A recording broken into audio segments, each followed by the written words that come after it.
Buenos días a todos y bienvenidos a este webinar para hablar sobre los beneficios que entendemos se tienen en impulsar un máster habilitante en la ingeniería. Para ello contamos con un panel de ponentes que de verdad yo creo que nos van a iluminar en la toma de decisiones, y esto es casi como un apostolado. Esto es cuando, digamos, los apóstoles tienen que ir convenciendo a la gente de lo bueno que es esto, y esta labor de apostolado, pues esperemos que después de la jornada de hoy haya mucho más apóstoles, porque esto es un boca a oreja en el cual los que, bueno, ya peinamos canas, vemos de verdad todas las oportunidades que se abren teniendo el máster habilitante, que no quiere decir que con un máster habilitante ya hayamos terminado nuestra formación. Al revés, la formación siempre tiene que ser continua y el máster habilitante puede verse adornado o, digamos, ¿no?, complementado, no adornado, no es un adorno, complementado con otro máster. Pero yo lo que aconsejo a toda la gente joven es que haga primero el habilitante y luego otros. Porque dice, bueno, yo primero hago este máster que me interesa mucho más y luego ya haré el habilitante. Caso error, luego después no se hace y se pierden muchas oportunidades de trabajo. Yo no soy el más adecuado para contarlo, pero sí el panel como he comentado, de ilustres conferenciantes que nos van a intentar convencer. Agradecer, como no puede ser de otra forma, perdona Cristóbal que no haya empezado por agradecértelo, porque como siempre empiezo de la misma forma, digo, esta vez voy a cambiar la forma, pero la verdad es que Cristóbal Casado, el presidente del CUFE, la verdad es que tiene mucho que ver con todo esto, con las prácticas en empresas. En fin, yo creo que es el eslabón que faltaba en el Instituto de Ingeniería de España para atraer a la gente joven y ver la utilidad que tiene lo que es el conocimiento senior con el conocimiento joven.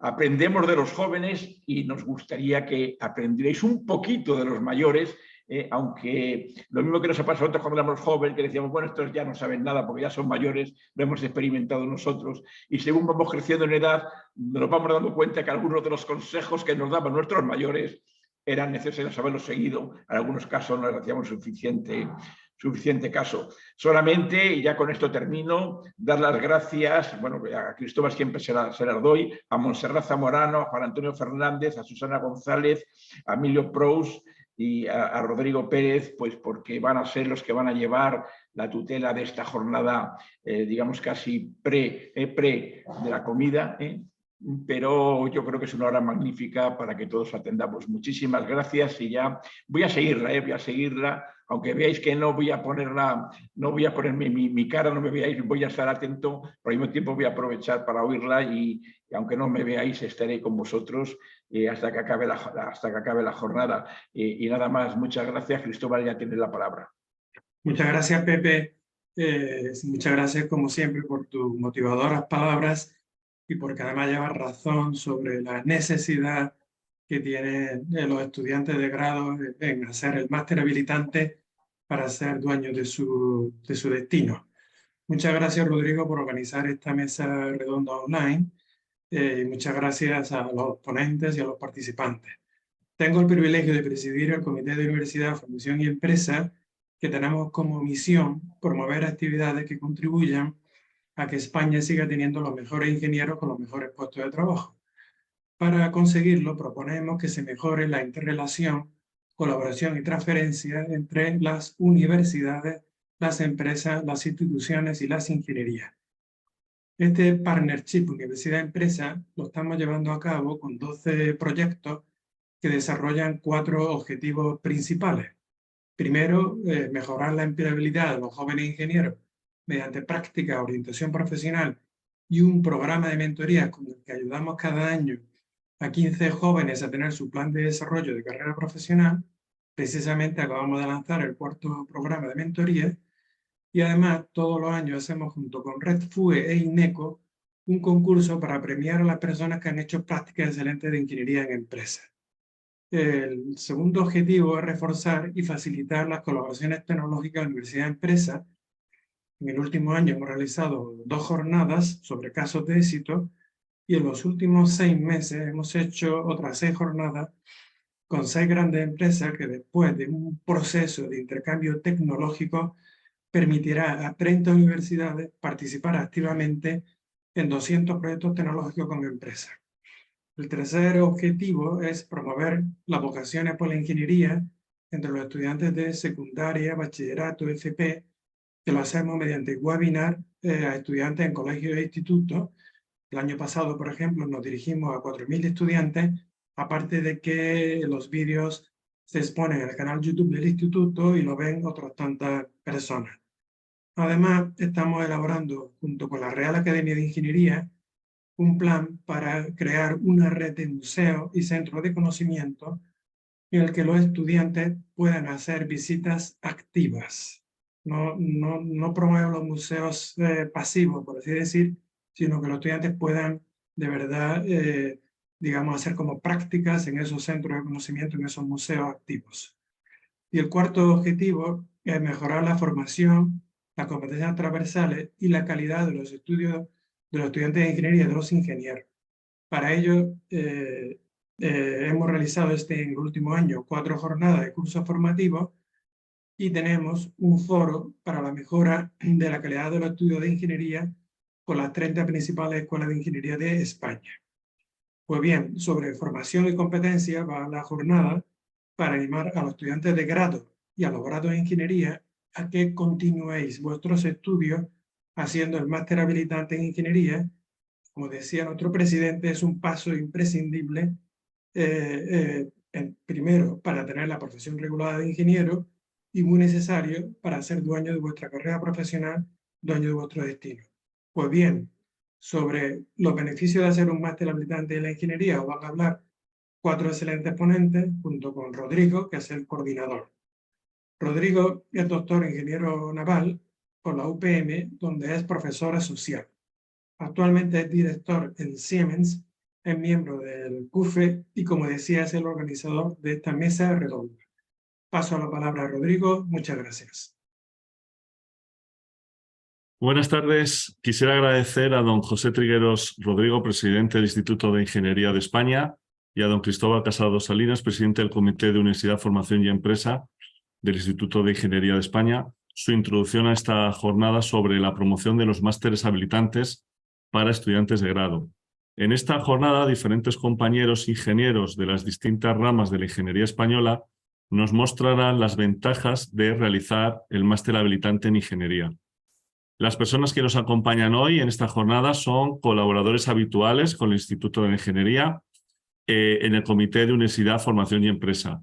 Si hay algunos de las personas que están atendiendo que se sienten interesados también en formar parte de este Comité de Universidad, Formación y Empresa, por supuesto, estamos encantados de recibir vuestras solicitudes.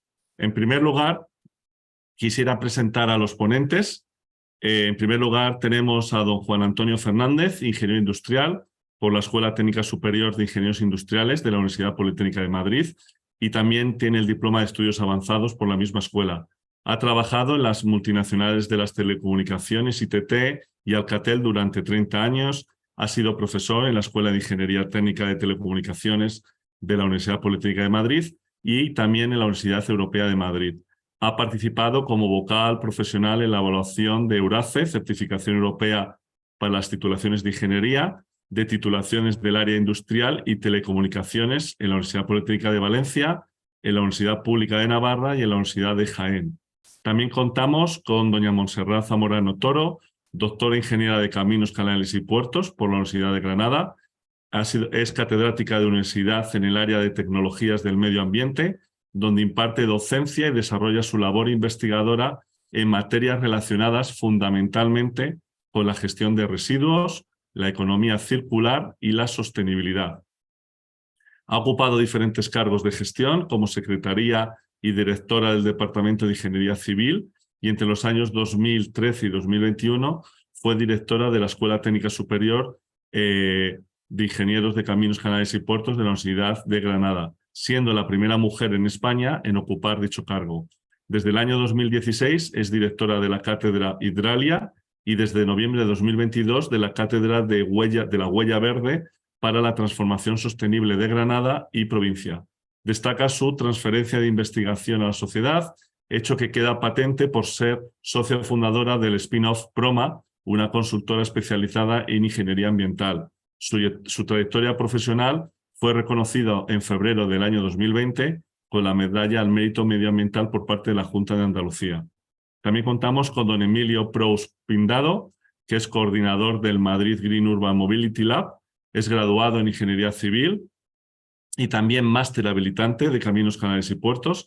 Ha trabajado como consultor de transporte en IDOM y en INECO y ha estado vinculado principalmente al sector ferroviario y en ALG Indra como consultor de estrategia. Ha participado en proyectos como el AVE, al Aeropuerto de Madrid, actualmente coordina el Madrid Green Urban Mobility Lab. Es un lab que aglutina más de 45 empresas del sector de transporte, movilidad y logística y ha sido premiado como uno de los ingenieros jóvenes más relevantes en el año 2021. Por último, quisiera presentar a doña Susana González Martínez, ingeniera industrial por la Universidad Politécnica de Madrid y máster executive en gestión de empresas industriales por CESADI y la Universidad Rey Juan Carlos. Su experiencia profesional ha estado siempre dentro del diseño y mantenimiento, la intralogística, la consultoría y el emprendimiento, completando con experiencia como vocal de las juntas de la Asociación y del Colegio Oficial de Ingenieros Industriales de Madrid. También ha sido presidenta de la Comisión de Enseñanza de la Ingeniería Industrial de dichas entidades, vocal profesional evaluadora de la certificación EURACE, colaboración con el Comité Universidad, Formación y Empresa, como secretaria y responsable de la coordinación del programa de fomento por las vocaciones en ingeniería para los estudiantes de las enseñanzas medias. Para hacer la jornada mucho más amena, iré realizando una serie de preguntas a los ponentes en donde nos contarán sus impresiones, sus experiencias personales sobre qué ventajas tiene el realizar un máster habilitante. Posteriormente abriremos el turno de preguntas a la audiencia, así que por favor, si quisieran realizar alguna pregunta a los conferenciantes, les ruego escriban sus preguntas en la aplicación y se las iré transmitiendo a los conferenciantes para que de esta manera podamos restringirnos al tiempo que tenemos acordado. La primera pregunta quisiera hacérsela a Juan Antonio. Quisiera, Juan Antonio, que nos trataras el tema del reconocimiento de quien posee un máster habilitante. ¿Por qué es mejor hacer un máster habilitante que un máster avanzado de tecnologías emergentes y de actualidad o hacer un MBA u otro grado? ¿Es posible simultanear el máster habilitante con la actividad laboral full time? Bueno, son muchas preguntas juntas y las voy a contestar muy rápidamente. Precisamente la preparación que había hecho son unos 6 minutos solamente, lo que quiero, porque sí me gustaría mucho, como has dicho, que luego hubiera muchas preguntas que creo que se puede hacer mucho más vivo. Yo voy a dar solo flashes, un flash, vamos a decir, que es lo que he experimentado yo desde que terminé mi carrera, que han pasado más de 50 años, nada menos. Y entonces quería hacer flashes. Lo primero que me encontré cuando empecé a trabajar, fijaos, era una cosa muy curiosa. Bueno, mi primer trabajo fue precisamente, yo fui becario en la empresa de prácticas y mi primer trabajo precisamente llevar los becarios. Es decir, tuve que seleccionar, siempre hacíamos de 3 carreras, industriales, teleco y licenciados en ciencias físicas. Seleccionábamos lo mejorcito que había, la beca estaba muy bien pagada y entonces podíamos hacer eso. Entonces lo primero que noté es que teníamos, se organizaba la empresa con respecto a la ingeniería de una manera que yo un poco pues desconocía, me parecía evidente que tenía que ser así, que eran los titulados que habían cursado carreras de 3-4 años, titulados medios que se llamaban entonces, ingenieros técnicos, físicos, etc.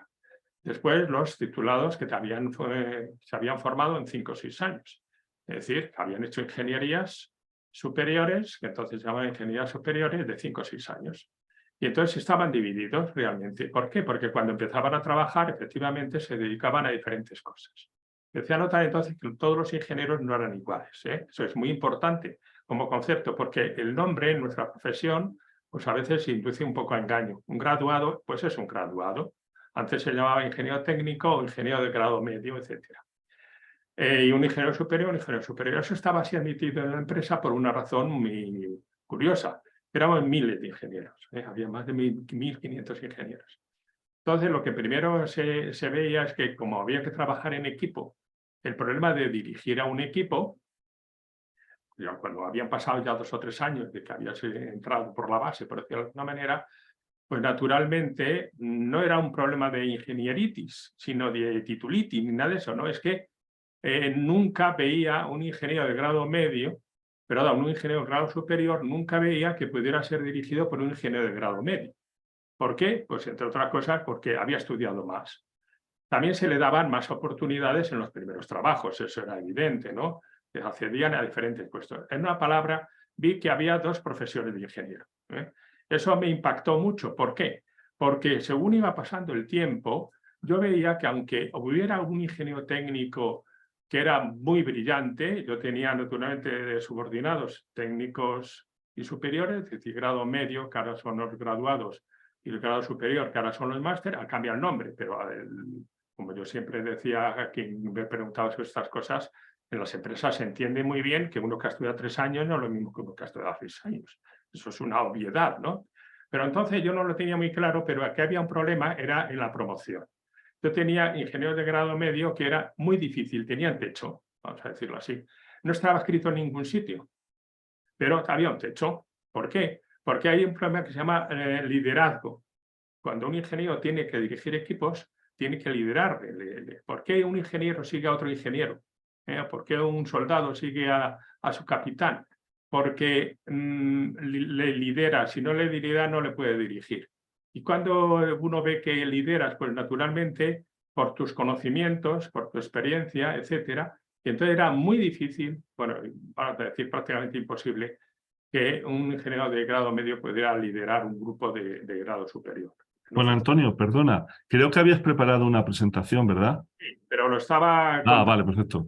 Estaba contando ya la presentación sin presentarla, pero sí que voy a hacer una cosa que es muy interesante. Cuando estaba preparando esta presentación, la primera vez que lo hice, me fui a ver que era un máster habilitante en ingeniería industrial. Entonces, la fuente es UNIZAR, es lo que está en la web de UNIZAR. ¿Por qué un ingeniero industrial que ha hecho el máster habilitante es distinto de un graduado? Pues por esto, muy sencillo, que facilita una empleabilidad superior a las otras titulaciones especialistas, que es la pregunta que me has hecho. ¿Por qué no hacer un máster especializante? Porque la empleabilidad es muy superior. Eso no lo olvidéis. Yo sé que ahora cuando terminéis de estudiar, y ya estoy terminando mi presentación, os planteáis, 1, si me pongo a trabajar, la mayoría lo hace. 2, si me pongo a estudiar un máster, y dentro de un máster, ¿qué máster podría ser interesante? Ahora hay unos másteres muy atractivos, tecnológicos. Y 3, pues hacer el máster habilitante. También a veces se piensa pues hacer un segundo grado. Nunca un segundo grado, fijaos, es más interesante nunca que el máster habilitante. Eso lo puedo decir por el tema precisamente de empleabilidad. Fijaos lo que se dice aquí, que te da una formación polivalente y generalista.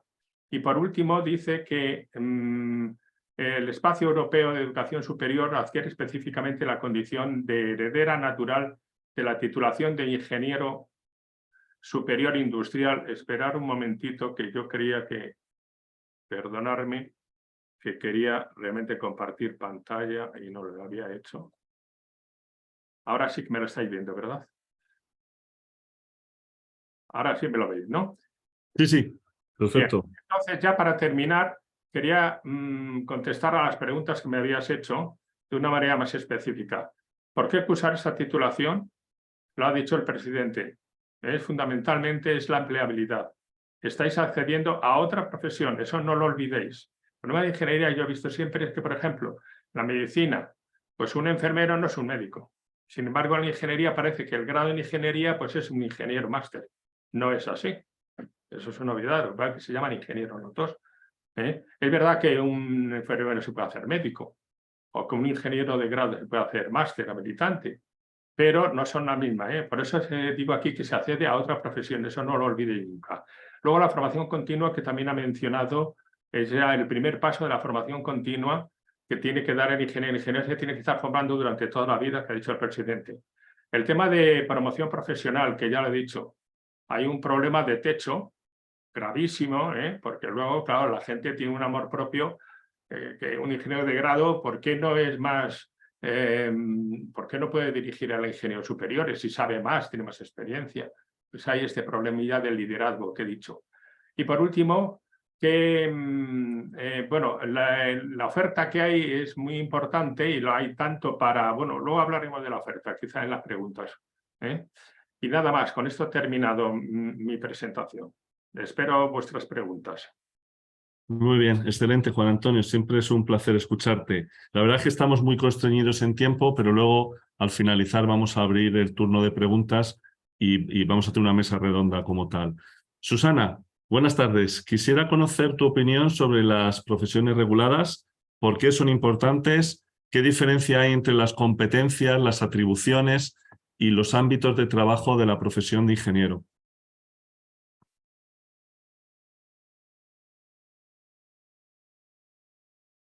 Estás muteada, Susana.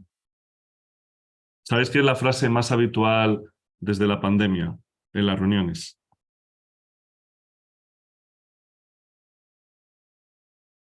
Sigues muteada, Susana. Ahora, perfecto. Ahora, ya está. Es que estoy en un sitio con un poquito de ruido y entonces prefería que no estuviera el ruido antes de la cuenta. A ver, voy a ver si consigo resumir rápido todas las cuestiones. En primer lugar, lo que tenemos que conocer es la diferencia entre profesiones reguladas, competencias y habilitaciones profesionales. Las profesiones reguladas es una reserva de actividad que se da a determinados títulos profesionales y que de esta manera quedan protegidos por condiciones determinadas, ya sean por una ley o una norma legislativa. Son necesarias sobre todo para proteger a los usuarios de un riesgo grave en cuanto a objetivos de interés público, y estos objetivos pueden ser tanto sanitarios, de salud pública, como de protección civil, como de protección del medio ambiente y el entorno urbano, de propiedad intelectual e industrial y como garantía de buena administración de justicia. Y fijaos que en el caso de los ingenieros podemos entrar en estos 5 objetivos. Hay muchos ingenieros que trabajan en salud pública, desarrollando equipos o simplemente en el mantenimiento de los, bueno, simplemente el mantenimiento de los equipos de los hospitales o el desarrollo de un hospital de campaña, como el caso de IFEMA, tienen su miga.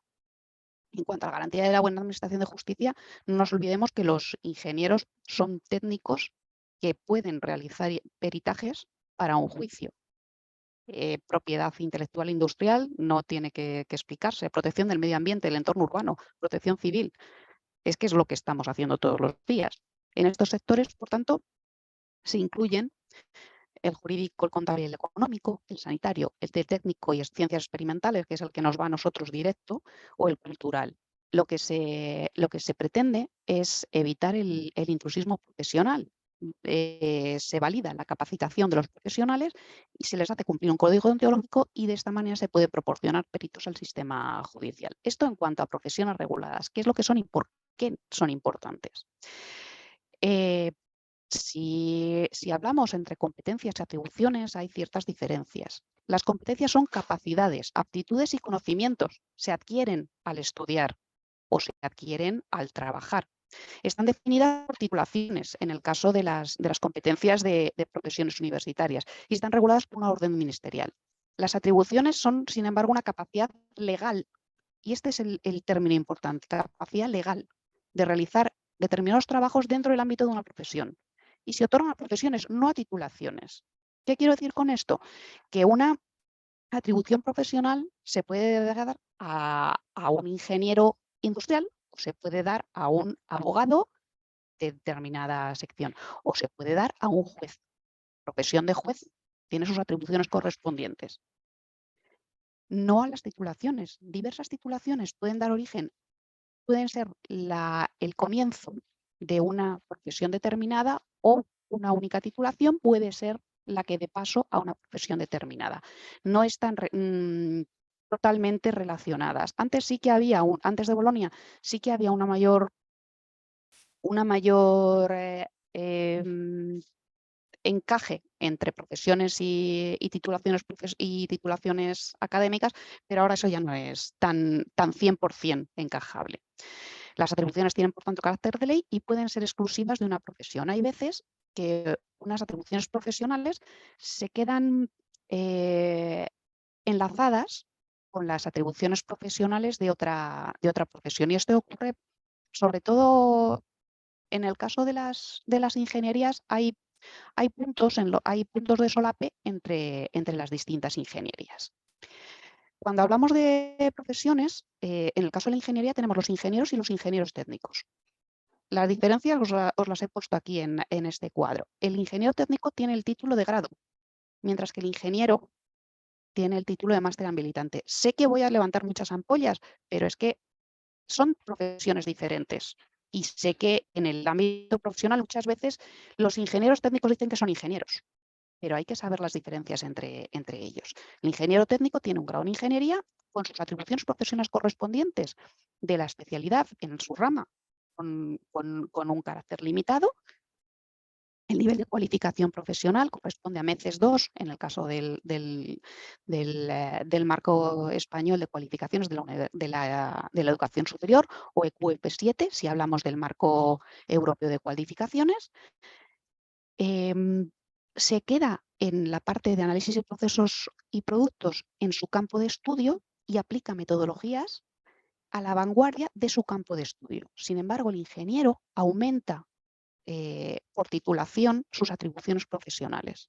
Las atribuciones profesionales se enmarcan dentro de la rama completa, no solamente de la especialidad, no tienen un límite en cuanto a la atribución.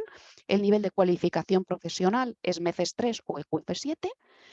A la hora de analizar procesos y productos, encajan con una resolución de problemas en campos de estudio más amplios o multidisciplinares, y en el caso de aplicar metodologías, se puede encontrar con especificaciones incompletas o que requieran integración de conocimientos de otros campos diferentes, no únicamente el de su especialidad concreta. En el caso de todas las ingenierías que tenemos en España, las 9 ramas, o 8 más 1, porque ICAI realmente está encajada dentro de los industriales, tenemos aquí los reales decretos correspondientes de las atribuciones profesionales y las órdenes CIN que los han traspuesto a la normativa de Bolonia. En general, las atribuciones profesionales de los ingenieros se enmarcan dentro de proyectar instalaciones, firmar planos y documentos. Estas dos partes son las que todo el mundo identifica con ingenieros. Cuando alguien le dice que es un ingeniero, lo primero que piensan es en planos y en visados. Pero además de esto, los reales decretos o los decretos, en el caso de industriales, porque es el único que se realizó durante la República Española, se encargan también de dirección y ejecución tanto de obras como instalaciones, que eso iría encajado con la parte de los proyectos, y también actuar, realizar y dirigir estudios, trabajos o organismos. ¿Qué quiere esto decir? Que puedes tener un ingeniero al mando de un ministerio, como fue el caso de Elena Salgado con el Ministerio de Sanidad, o puedes tener un ingeniero que esté realizando estudios en una consultoría. Todos los ingenieros que están realizando consultorías están trabajando como ingenieros. Un ingeniero que esté trabajando dirigiendo una planta de fabricación está trabajando como ingeniero también. Y aquí entramos con el tema de los ámbitos de trabajo de la profesión. Cualquier ingeniero puede tener muchísimos ámbitos de trabajo, tanto en el ejercicio libre como trabajando por cuenta ajena, como en el funcionariado, tanto en la Unión Europea como en cualquier punto del Estado español, como en las comunidades autónomas o en los ayuntamientos. Hay una reserva de actividad específicamente para el funcionariado, que es diferente si es para titulados de grado o si es para titulados de máster. Y en el caso de los titulados de máster habilitante,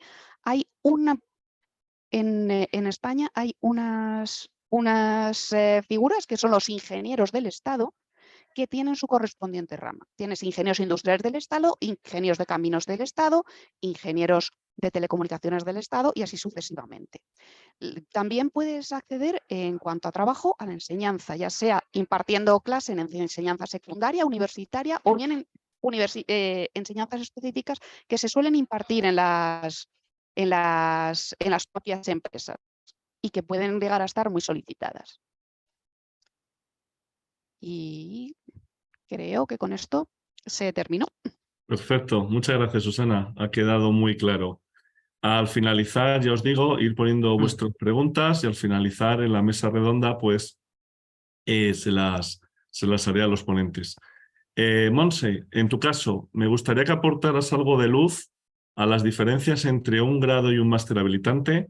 ¿Podrías compararnos, por ejemplo, las profesiones de grado y máster de ingeniero técnico en obras públicas y la de ingeniero de caminos, canales y puertos? Sí, hola, buenos días. Bueno, es que estoy intentando compartir y no puedo hacerlo, no me deja compartir la presentación. No te preocupes, la busco y la comparto yo. Venga, pues... Tú vete comenzando, si te parece bien. Venga, pues empiezo. Bueno, pues yo lo que voy a hacer es hacer pues como una comparativa entre lo que son las dos profesiones reguladas y las implicaciones que tiene pues el ejercer o el tener la posibilidad de ejercer una u otra. Bien, en el ámbito de la ingeniería civil en España tenemos dos profesiones reguladas, el ingeniero técnico de obras públicas y el ingeniero de caminos, canales y puertos. Bien, diferencias que existen entre una y otra desde el punto de vista de lo que es la formación. Bueno, yo creo que Susana en parte ya también ha comentado algunas de las cosas que yo tenía previsto hacer, pero bueno, voy a hacer un pequeño repaso. Bien, en el caso del ingeniero técnico de obras públicas, pasa la siguiente, por favor. En el caso de ingeniero técnico de obras públicas se trata de un grado, ¿vale? Son 240 créditos, está regulado también por la orden CIN que se ha comentado y en el caso nuestro, en el caso de ingeniero técnico de obras públicas, es una profesión que tiene especialidades o menciones. Puede ser por la especialidad o mención de construcciones civiles, hidrología o bien la de transporte y servicios urbanos. ¿Qué ocurre en el caso del ingeniero de caminos, canales y puertos? Bueno, pues tienes que realizar un máster que son de 120 créditos, son 2 años. También, bueno, pues está regulado por una orden CIN que ya se ha comentado. La denominación en este caso del máster es única, haciendo alusión a la profesión ingeniero de caminos, canales y puertos. No ocurre así en el caso de ingeniero técnico de obras públicas, en las que dependiendo de la universidad la denominación del grado es distinta, con lo cual en algunas ocasiones eso trae consigo ciertas confusiones. Y luego desde el punto de vista de ejercer la profesión, si bien en el caso de ingeniero técnico de obras públicas tú la ejerces en el ámbito de tu mención, de tu especialidad, en el caso de la de ingeniero de caminos, canales y puertos, se tiene competencia en todos los ámbitos de la ingeniería civil y de las obras públicas. Bien, la siguiente, por favor. Se trata, por lo tanto, de dos profesiones que son distintas, pero a día de hoy, tal y como están configurados los estudios, una sí que es cierto que en el momento en el que se hace o se cursa el máster, automáticamente pasas a tener las dos profesiones, de manera que podríamos decir que aunque comparten competencias, son diferentes, ¿vale? Bien, ¿qué diferencias son las que podemos encontrar en el ámbito de estas profesiones? Por favor, ¿puedes pasar? Sí. Bien, pues vamos a hacer una comparativa. En primer lugar, como he dicho, comparte competencias parciales en el caso del ingeniero técnico de obras públicas. Solamente tiene competencia en su especialidad. En el caso del ingeniero de caminos, canales y puertos, son competencias globales en el ámbito de la ingeniería civil. En segundo lugar, según jurisprudencia, solamente se pueden desarrollar trabajos de menor envergadura y complejidad en el caso de ingeniero técnico de obras públicas. En el caso de ingeniero de caminos, canales y puertos, es competente en trabajos de gran envergadura y complejidad. De hecho, existen sentencias, resoluciones judiciales en las que se confirma que los graduados no pueden ejercer en determinados ámbitos pues, determinado tipo de trabajo, básicamente, como he dicho, por su envergadura, ¿vale? Bien, eso está respaldado, como he dicho, por resoluciones judiciales. Por favor, la siguiente. Bien, ya se ha comentado, el nivel de estudio es distinto, nivel 2 meses en el caso de ingeniero técnico de obras públicas, 3 en el caso de ingeniero de caminos, canales y puertos. Más formación tiene implicaciones. En el caso de ingeniero técnico de obras públicas no se tiene acceso a estudios de tercer ciclo doctorado. Si se tiene en el caso del máster de ingeniero de caminos, canales y puertos, en el cual el acceso a los estudios de doctorado es automático. Ingeniero técnico de obras públicas son 4 años de formación, ingeniero de caminos son 6 años de formación. Evidentemente, 6 años de formación, más conocimiento y capacidades, más competencias profesionales, más oportunidades laborales y profesionales. Además también los 6 años de formación implica más oportunidades a nivel de empresa para poder acceder a licitaciones públicas, con lo cual el máster Ingeniero de Caminos, Canales y Puertos pues, es más interesante para las empresas, más proyección internacional, pues porque en muchas ocasiones en la licitación en otros países se pide que se tenga un nivel máster, y mejor carrera profesional, mejores puestos directivos, mayor capacidad de alguna manera de acceder a distintos puestos de trabajo. Pero además también desde el punto de vista de la administración supone una oportunidad también. Es cierto que el grupo A, a lo que sería el nivel de grupo A, ¿no? de la administración pública, se puede tener acceso tanto como grado como con máster. Sin embargo, dentro de lo que sería el grupo A tenemos 2 niveles, nivel A1 y nivel A2. A ver, por favor, pasamos. Y aquí es donde tenemos una diferencia también que a veces que es importante, ¿vale? Bien, es cierto que hoy día, tanto con los títulos de grado como con los títulos de máster, se puede acceder a ambos niveles. Sin embargo, en muchas ocasiones existen limitaciones. Concretamente, se ha dicho ya también en la parte de la presentación de Susana, y es que hay determinados tipos de cuerpo y escala en los cuales están reservados concretamente para el ingeniero de caminos, canales y puertos. Esto existe no solamente a nivel de la administración estatal, sino además también a nivel de las administraciones autonómicas e incluso también hay administraciones como las diputaciones o como por ejemplo también los ayuntamientos que tienen reservadas plazas específicamente para egresados o para lo que son los profesionales ingenieros de caminos, canales y puertos. Por lo tanto, aunque hoy día se pueda tener acceso, tanto como graduado como máster, a lo que serían determinados puestos en la administración nivel A, tanto grupo A1 como A2, sí que es cierto que en el ámbito del desarrollo profesional, gran parte de las administraciones públicas, a distintos niveles, desde las locales, como he dicho, las autonómicas y las nacionales, existen lo que son plazas y cuerpos que están reservados para la profesión de ingeniero de caminos, canales y puertos. Con lo cual, al final, pues eso lo que nos abre es una mayor oportunidad de poder optar a dicha plaza.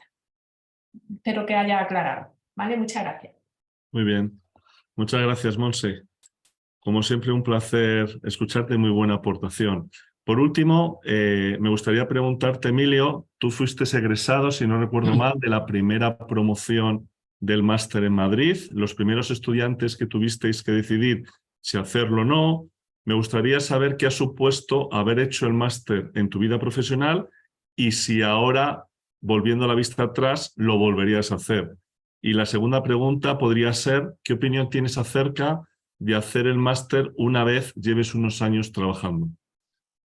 Muchas gracias, Rodrigo. Gracias a ti y al Instituto por dejarme participar.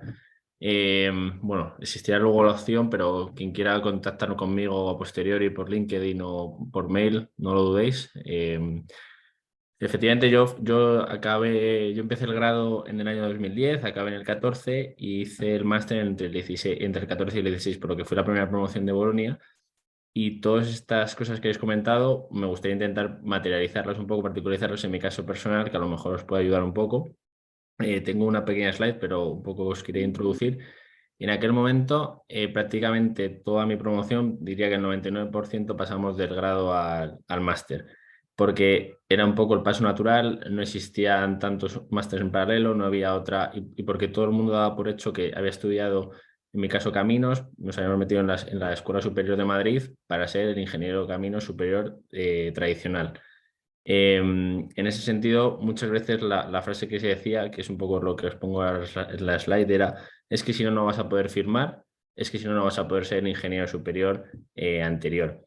Entonces, yo ahora mismo llevo 8 años trabajando, no he firmado nada y creo que en el futuro, por el tipo de carrera que estoy haciendo, no voy a firmar nunca. Sin embargo, recomiendo a todos hacer máster habilitante. Entonces, en ese sentido, os quería un poco presentar mi trayectoria, no con el ámbito de presumir nada, porque no es el objetivo ni tampoco creo que tenga sentido, pero es más para ir en los años, no sé si la veis ya.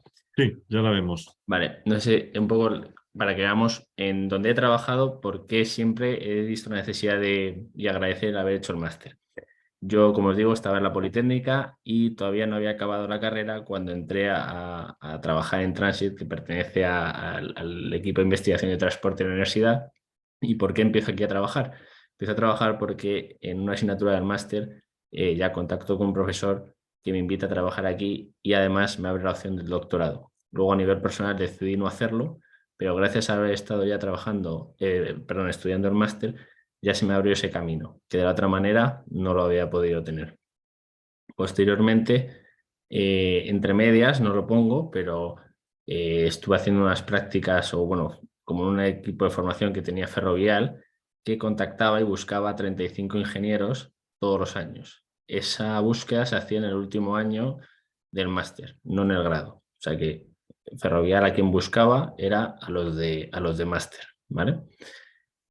De ahí paso a IDOM a hacer consultoría. IDOM, porque no lo conozcas, es una consultora de ingeniería, y hacía consultoría de ferrocarriles, y entro porque el trabajo fin de máster que yo hago está focalizado en un tema de colaboraciones público-privadas y de financiación de infraestructuras que se trabajaba en el máster. Entonces, gracias al trabajo y gracias a unas colaboraciones con un profesor, contactan conmigo en IDOM y entro a trabajar ahí. Ahí de lo que me doy cuenta es que tengo compañeros que vienen de la especialidad técnica, por así decirlo, y otra superior, y la primera diferencia es salarial.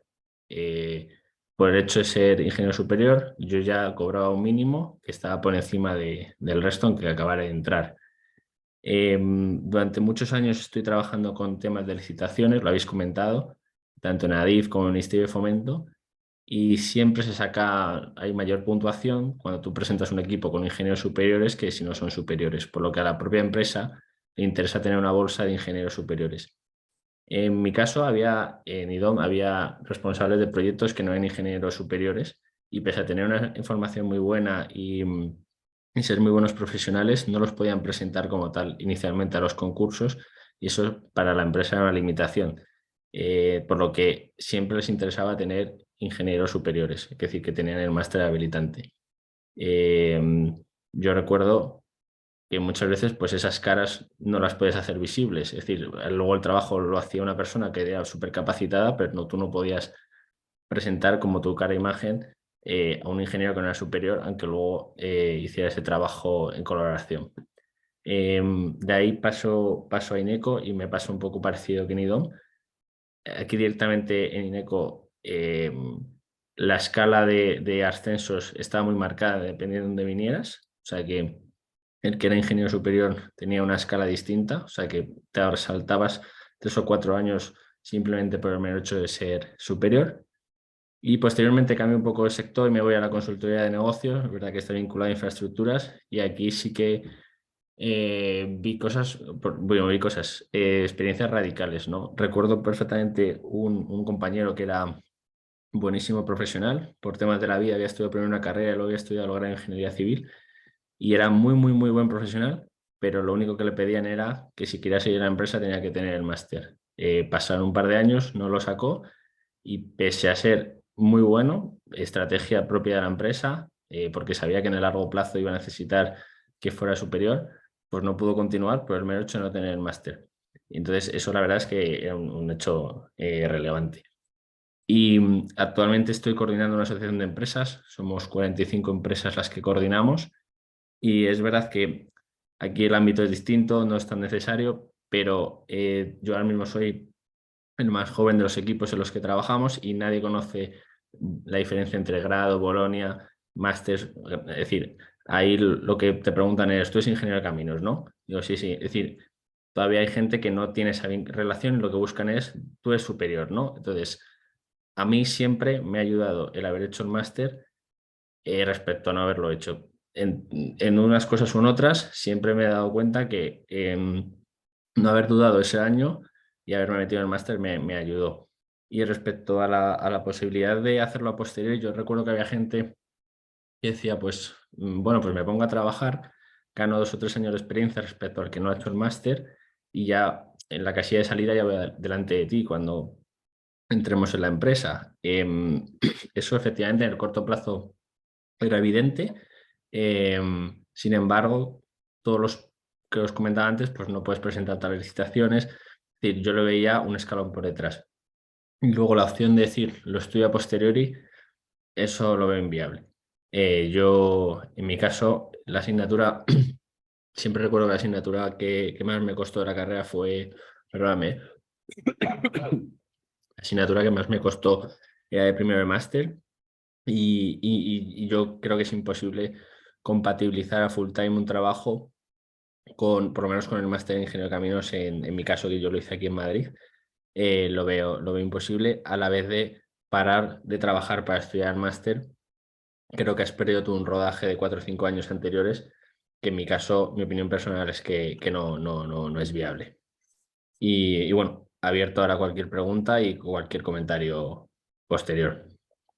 Perfecto, Emilio, muchas gracias. Bueno, muchas gracias a los 4 por ceñiros al tiempo dado. La verdad es que hay muchísimas preguntas, hay más de 100 personas. La verdad es que esto es extraordinario, es muy positivo que haya tantas preguntas.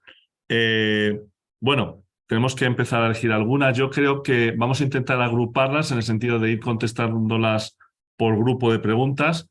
Hay un grupo de preguntas relativa a los MBAs, es decir, ¿qué recomendación le damos a los estudiantes una vez han terminado el máster habilitante? Estudiar un MBA, estudiar un máster sectorial, estudiar un máster propio.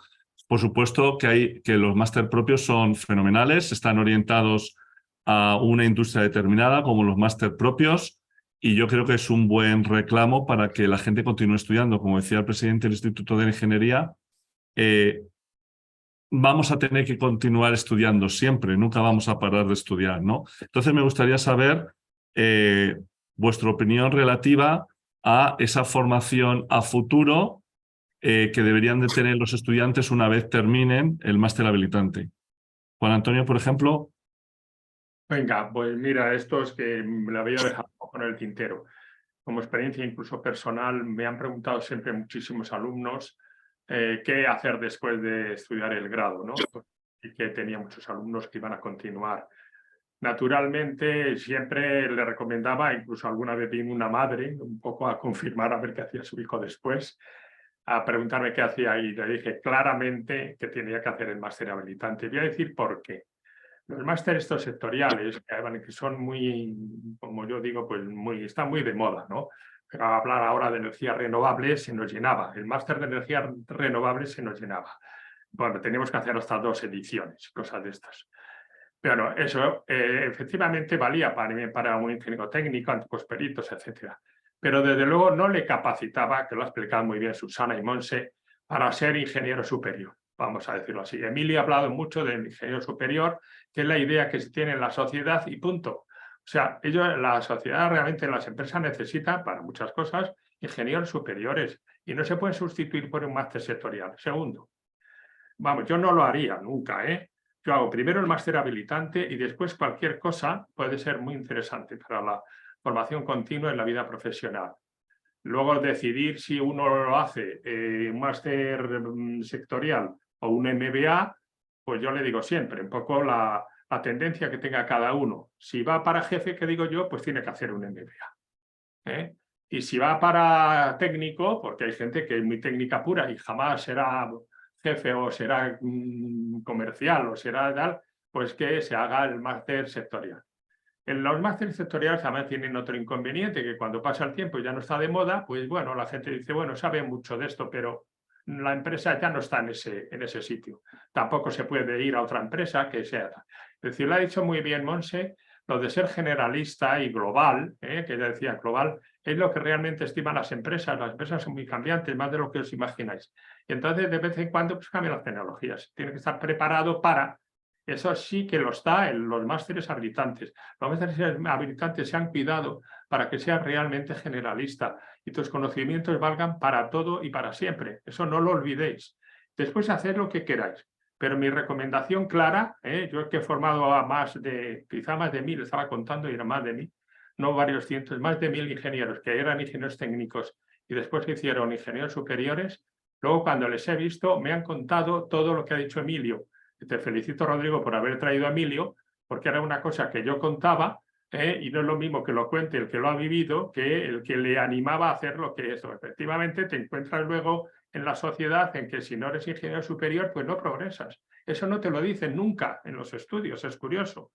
Bueno, te lo dice Monsi, que lo ha dicho muy bien, pero bueno, eso de la ley, no sé qué, también Susana lo ha dicho. Incluso una pregunta que he visto por ahí, si puede hacer el doctorado. Pues mire, el doctorado solo se hace con los másteres habilitantes. O sea, si quieres seguir por ahí, no os habla mucho del doctorado, pues sabéis que está mucho más orientado a la investigación y a la universidad. Pues también tienes que ser máster habilitante, es decir, eso se te cierra un poco si solo haces un máster sectorial.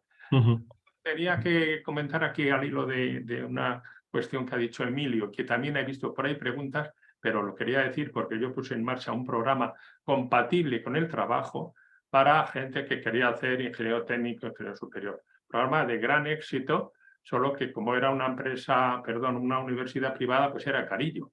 Pero por lo demás, ahí yo estoy animando a todas las universidades públicas que también hagan másteres habilitantes compatibles con, porque desde luego tendrían un éxito tremendo con la actividad profesional.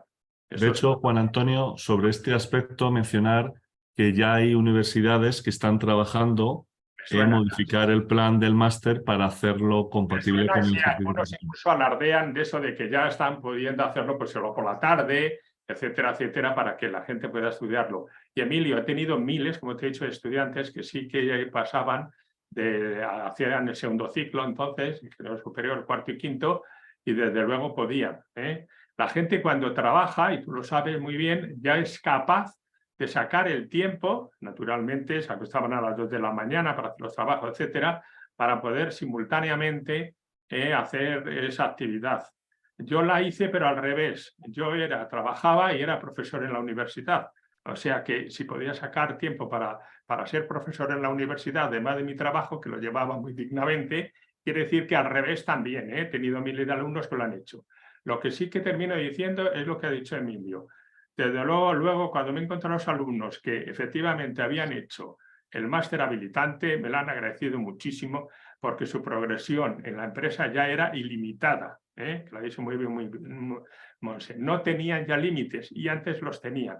Con lo cual, ese agradecimiento, también tened en cuenta que las empresas, hombre, procuran no desmotivar. Nunca te van a decir que siendo ingeniero de grado medio, además, muy bueno, pues que te digan, no, mira, si aquí no vas a promocionar, o sea, te pongas como te pongas, pero todas, la del automóvil, las eléctricas y todas las empresas, los ingenieros de grado superior, pues son ingenieros máster que son imprescindibles. Sí. Luego, para terminar, efectivamente, luego haz cualquier cosa en esta línea que te he dicho. Si te gustan más la técnica, pues hazte un máster sectorial técnico. Y si te gusta más la gestión, un MBA estaría muy bien. Es una formación complementaria para los ingenieros extraordinarios. Sí, muchas gracias, Juan Antonio. Susana, hay preguntas de ingenieros de grado que dicen, si yo realmente voy a trabajar en una consultora o yo realmente no voy a firmar proyectos, que es la idea que se tiene normalmente, si no firmo proyectos no voy a necesitar cursar un máster habilitante, ¿no sería mejor estudiar un MBA directamente? Pues aquí yo creo que no.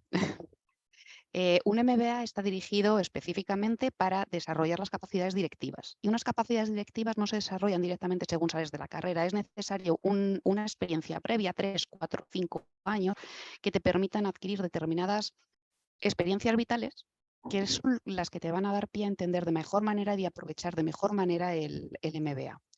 Un MBA requiere un esfuerzo bastante importante y lo mejor que puedes hacer es aprovecharlo. Hay que tener en cuenta también que hay muchos MBAs que de MBA tienen el nombre.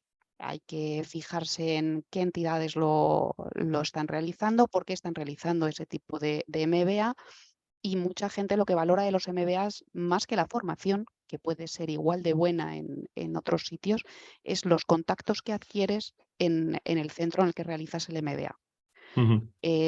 Coincido tanto con Emilio como con José Antonio en que el máster habilitante es el que te abre las puertas. Entonces, el máster habilitante es muy exigente. Si lo puedes realizar al terminar el grado, estupendamente. Si necesitas estar trabajando, te llevará más tiempo. permite organizar mejor, como decía José Antonio, pero por otro lado, un máster habilitante no es excluyente con un máster de especialización.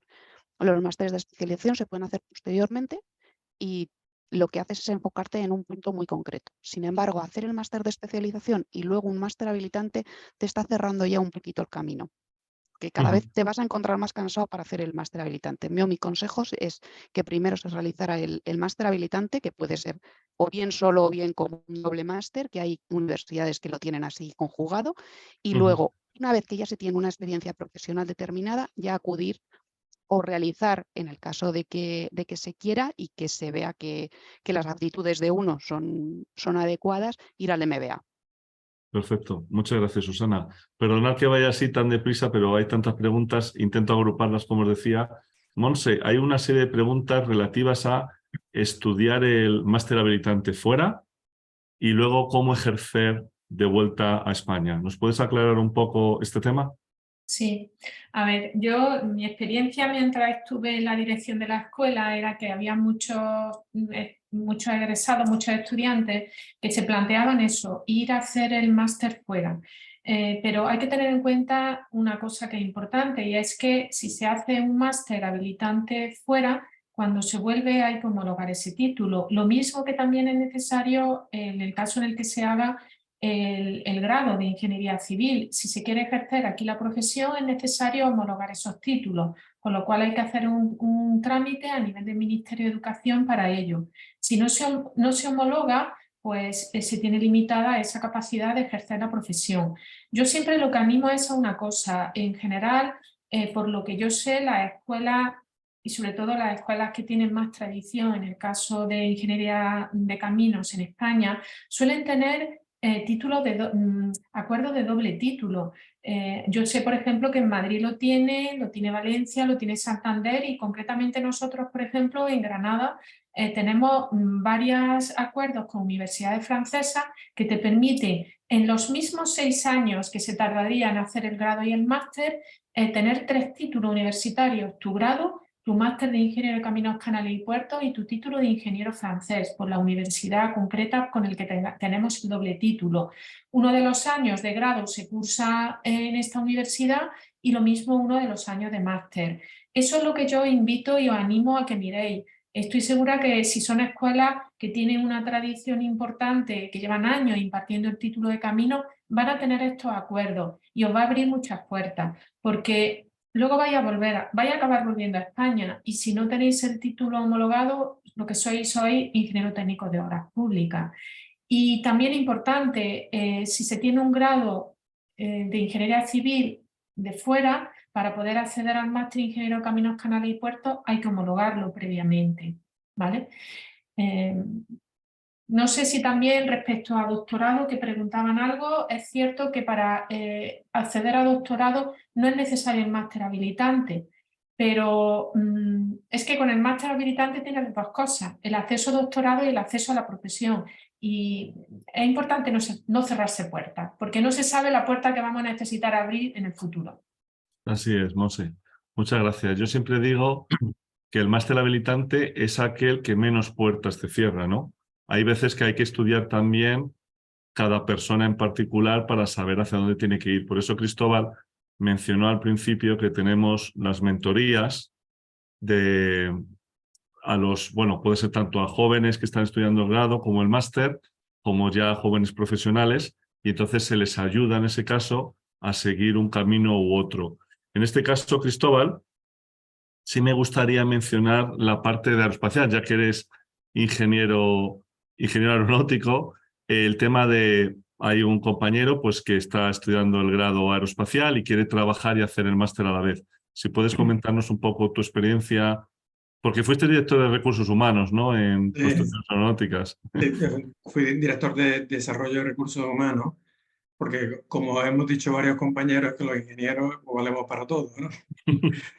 Entonces, en relación con este compañero que es grado en ingeniería aeroespacial y que se está planteando ponerse a trabajar y hacer el máster habilitante, la verdad que como tal, pues la idea es para apoyarla, pero también es cierto que no sé si es realista, es decir, que si tiene posibilidad de empezar a estudiar el máster habilitante el primer año, que además suele ser bastante complejo, probablemente es el más complejo de los 6 años, ¿no? El primer año de máster, pues hacer el esfuerzo ahí de estudiar ese primer año de máster habilitante, completar el inglés, completar las competencias transversales, y luego ya en el segundo año de máster habilitante hay muchas opciones para hacer prácticas en ese segundo año.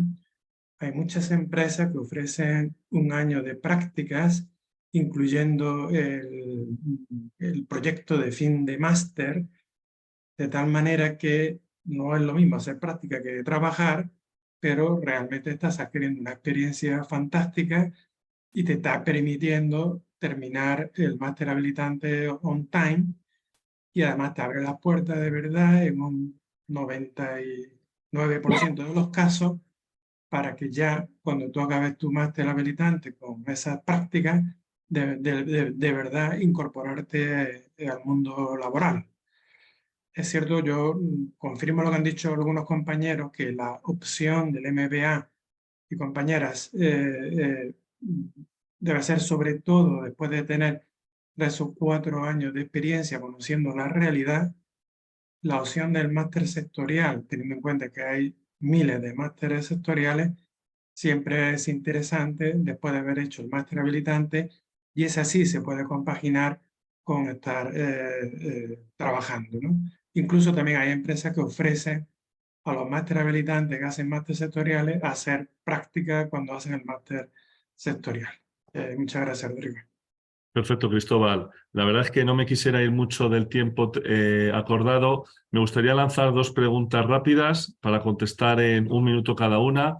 La primera es a Juan Antonio, con respecto a unas preguntas que están haciendo, si un máster habilitante en la universidad pública es exactamente igual que un máster habilitante en la universidad privada.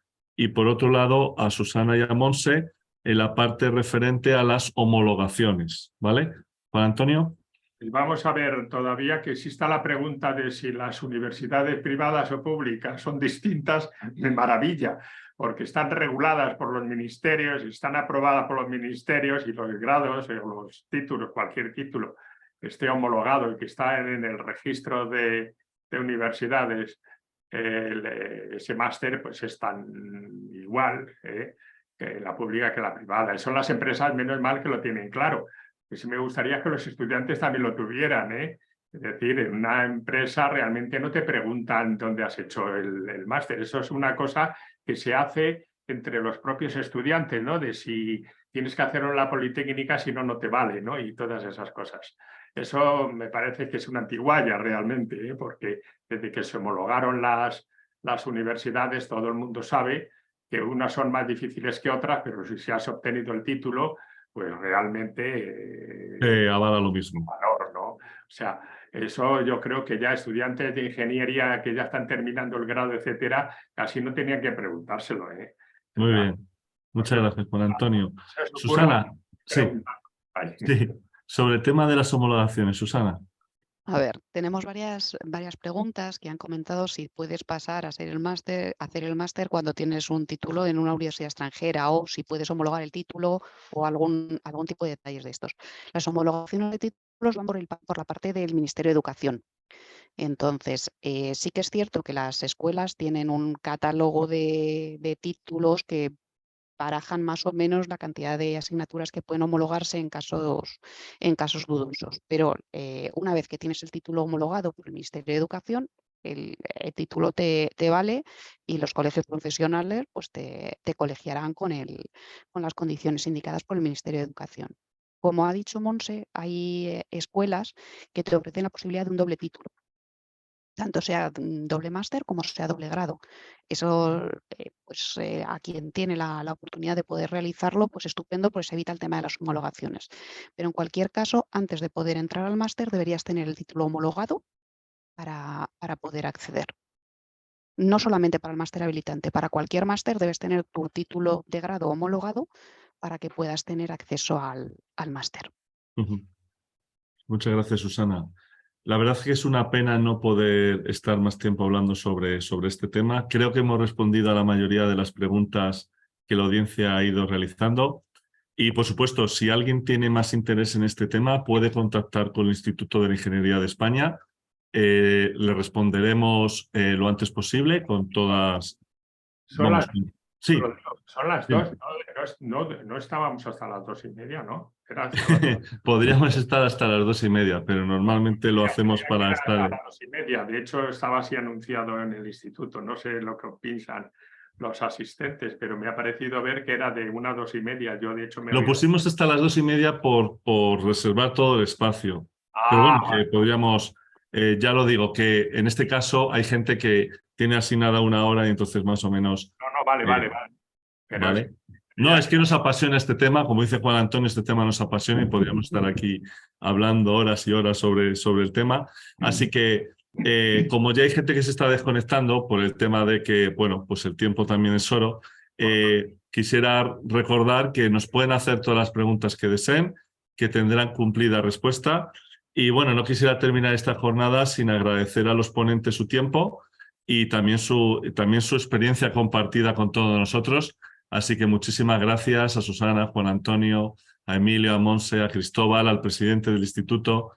Y de este modo, si tanto Cristóbal como el presidente no tienen nada más que decir, podemos dar por concluida la jornada y esperando que haya sido del interés para todos los asistentes. Presidente, bueno, yo simplemente añadir, Rodrigo, o enfatizar lo que tú ya has dicho. Las gracias a los ponentes, Juan Antonio, Emilio. Estoy aquí, que no se me ve. Pues venga, le cedo la palabra a ti, Pepe.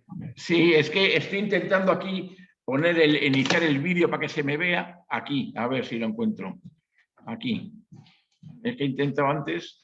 No se puede iniciar el vídeo porque el hospedador lo detuvo. No, te estamos viendo. Vale, perfecto.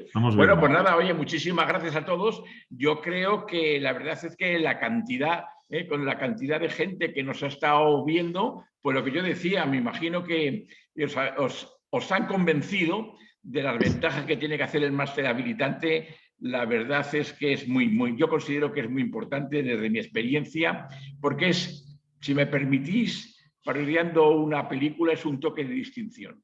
Ingenieros, vamos a ser todos, pero ingenieros de verdad con la I mayúscula, los que tengamos el máster o los que tengáis el máster habilitante, tenéis ese puntito de distinción que cuando seáis empresarios, porque seguro que alguno de vosotros seréis empresarios y después de haber estudiado el máster habilitante y los 6 años, diríais, hombre, pues yo tengo que elegir uno u otro, voy a elegir el que más formación tiene, con independencia de que haya que especializarse. Ya os dije al principio, lo habéis repetido todos, esto no se termina cuando te dan un título que pone ingeniero. Esto es una formación continua. Y bueno, los que hemos tenido a lo largo de nuestra vida cierto interés, hemos estado siempre en la última, intentando estar en la última. Ahora nos cuesta mucho lo del ChatGPT, eso de que tú preguntas y ya te dice todo. A mí me da mucho miedo, porque estoy seguro que le digamos, ármeme usted la armadura de un edificio, una torre de 20 plantas, y dibújemela, y seguro que te lo dibuja, joder, pero yo no me atrevería a construirla con lo que me diga el ChatGPT. En fin, los tiempos avanzan, pero de verdad es que la formación tiene que ser continua durante todo el tiempo y más en los tiempos que nos corren, y espero que hayáis disfrutado de la jornada. Yo la he seguido a saltitos, la he oído y bueno, como prometí, digo, aunque no me veáis voy a estar, y así ha sido. Así es que muchas gracias, Rodrigo, por el esfuerzo, que sé que cuesta organizar todas estas cosas, y a todos muchísimas gracias por haber atendido esta nueva iniciativa del Instituto, gracias al Comité de Universidad, Formación y Empresa. Muchas gracias y ya os despido. Cristóbal, si quieres añadir algo, la última palabra es tuya como presidente del comité, que eres el verdadero protagonista. Tú ya sabes que yo digo, Cristóbal, que a mí me llevan de florero. Yo hago de florero en todas las mesas. En unas veces la flor huele mejor que en otras, pero verdaderamente los protagonistas son los presidentes de los comités. Muchas gracias, Cristóbal. Es un honor que cierres tú. O sea que muchas gracias a todos. Adiós. Muchas gracias. Solo un breve comentario a una de las preguntas que nos hacen. El vídeo sí se subirá a la plataforma que tiene el instituto para que puedan verlo. La verdad es que los comentarios que nos llegan son muy satisfactorios. Nos dicen que no se les informa sobre este tipo de cosas en el grado y que consideran que esto es muy valioso. Así que nada, muchísimas gracias a todos. Gracias. Gracias. No.